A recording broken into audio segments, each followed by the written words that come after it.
Friends, welcome back in. The Kentucky Center for Grieving Children and Families excited to announce their second annual fundraising event, When Grief Strikes. It's going to take place at Southland Bowling Lanes, Sunday, September 22nd from 1 to 4. This coming Sunday. Yeah, and here to tell us more about this event is Leela Salisbury, the Executive Director. Thank you so much for stopping by, Leela. I'm glad to be here. So let's talk about, first of all, why is it important to provide grief support for children and families, too? Well, unfortunately, just thinking even the first half of the newscast today. Yes, exactly. Boy, it was a tough one. So much loss for kids and families, and not only when there are violent events, but you know, illness. We have a lot of health challenges for folks here in Kentucky. Overdose-related deaths are significant for our kids in Kentucky. So.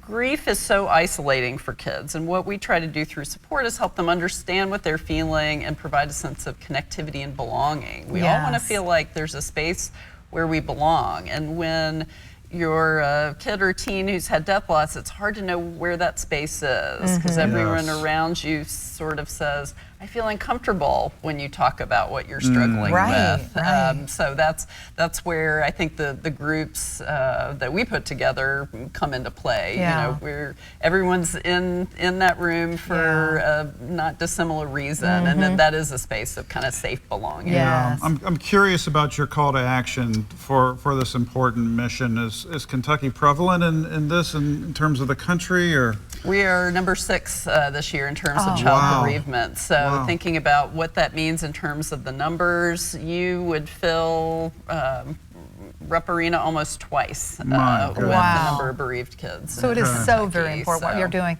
So what do these programs look like?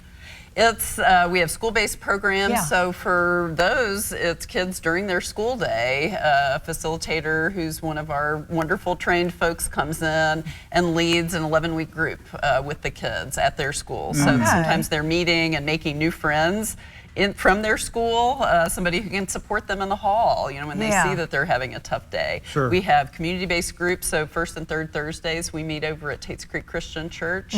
We just had a program last night where any families, you know, who are willing to drive to that location, it's a free service. They come, we have somebody who works with the caregivers and parents, and then we work with the kids kind of by age. A lot of it is very hands-on, active, fun.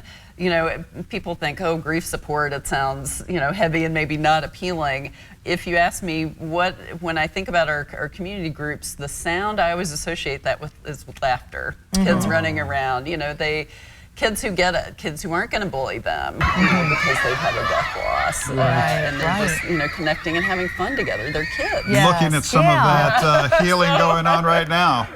So, you know, we remind they are kids, they do grieve, but they're also still kids. And so a lot of the grief is processed through play and activity. You know, adults, for better or worse, we can sit around and be depressed and process things, you know, for hours at a time. And with kids, it's very episodic. And it does better if it's active and, you know, kind of matches where they are developmentally. I love that your organization's there for them. And you've come up with a great way for our viewers, for everyone out there to participate in this mission while having a lot of fun while they do it. Yes, and I love this particular fundraiser because we actually have had some wonderful sponsors who make it possible for some of our program families to come for free. So we'll have families, you know, part of what we do is help families build new experiences after loss. So we're going to have some of our program families there bowling with us, having fun, you know, enjoying pizza. So I love, it's very much in the spirit of, I think, what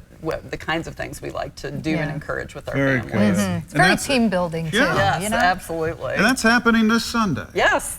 So, and we'll, you can buy tickets online, but also if you just want to show up at the door, we will make a space for you. So please come join us. Now, for those that want more information, where do they need to go again in order to get that information or maybe even show up? Right. So our website, www.kcgcf.org. But if you Google Kentucky Children Grief, we're the first ones that pull up. And there are so many resources there too for families. You know, if you're looking at how do I talk to my child about a loss, what resources are there? We have a new group for UK students that's just starting next week. So we're continuing to build resources. So our website's a great place for folks to go and get some help. Well, that's great. Thank you for Thank what you and your you. team are Yes. doing. When you think about that analogy of all those faces in Rupp Arena staring back at you and knowing that they're Yeah. children and Yes. that we need to be there for them, makes your mission take on a whole new meaning. Yeah, it does. So show up and do a little bowling. Yes, and that's a thank great you. way to help. Yeah. Important for these fundraisers too, for the bottom line. Yes. Yes. All our services are free for families. It's not formal therapy we provide, so we can't bill anybody. So we are reliant on donations, grant programs. So any support, we love it. That's great. That's that how we is. can help. Leela, thanks. Great to see you. Thank you. Have fun on Sunday. I will. We'll see you soon. Back after this.